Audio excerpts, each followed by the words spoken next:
தேவன் அவர் விசாரிக்கிறவர். என் கவலைகள் எல்லாம் அவர் மேல், சுமைகள் எல்லாம் அவரிடம் வை. அவர் என்னை தாங்கும் கர்த்தர்.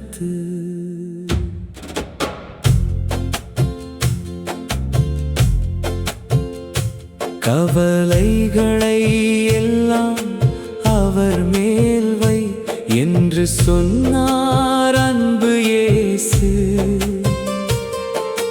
நீதிபதி போல அல்ல அவர், தேவைகள் காணும் அன்பு தந்தை. நலம் விசாரிக்கும் உலக வழக்கம் போல நம்மை விசாரிக்கும் கர்த்தர் நாமம். குறை நிறைவு செய்பவர் அவர், கருணை நிறைந்த ராஜா. மலைகளும் பள்ளத்தாக்கும் நிறைந்தது, மழையை பருகும் ஆசீர்வாதம். வருஷமெங்கும் கண்கள் வைத்தார் அவர் விசாரிக்கும் கானான் தேசம். ஜெபம் எனும் மலை உயரம், தாழ்மை எனும் பள்ளத்தாக்கு இனிமை. ஆவியினால் நிரம்பும் உள்ளம், அது தேவன் வசிக்கும் ஆலயம். உள்ளமே கானான் தேசம் என்று, அதில் தீமைகள் துரத்திடுவோம்.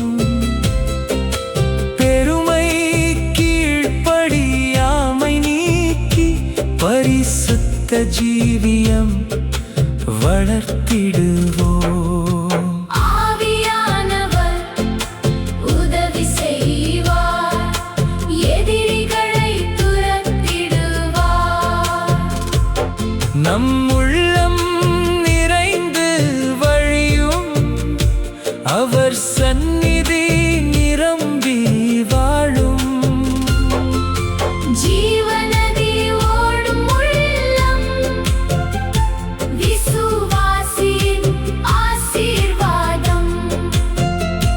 அந்த நதியோடும் இடமெல்லாம் செழிப்பு மலரும், ஆனந்தம் வழியும்.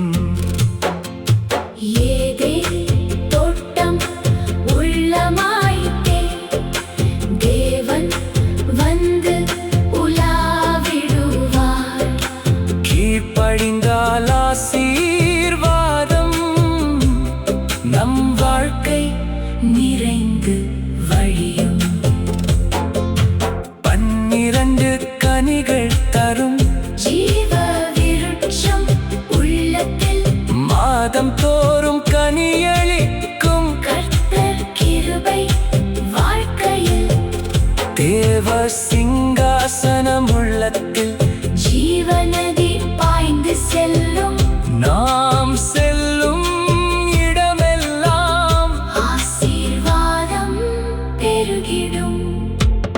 நான் அவர்களுள் வாசம் செய்வேன் என்று சொன்னார் தேவன். நாம் அவரின் ஆலயமாய் பரிசுத்தத்தில் வாழ்வோம். ஆபிரகாம் நோவா நடந்தார், தேவனோடு இணைந்து வாழ்ந்தார். இன்று நாமும் கிருபையினால் அவருள் வாழும் ஜனமாயிற்றே. பயத்தோடும் நடுக்கத்தோடு உள்ளத்தை நாம் காத்திடுவோம். விசாரிக்கும் தேவனுக்காய் பரிசுத்த ஜீவியம் வாழ்வோம்.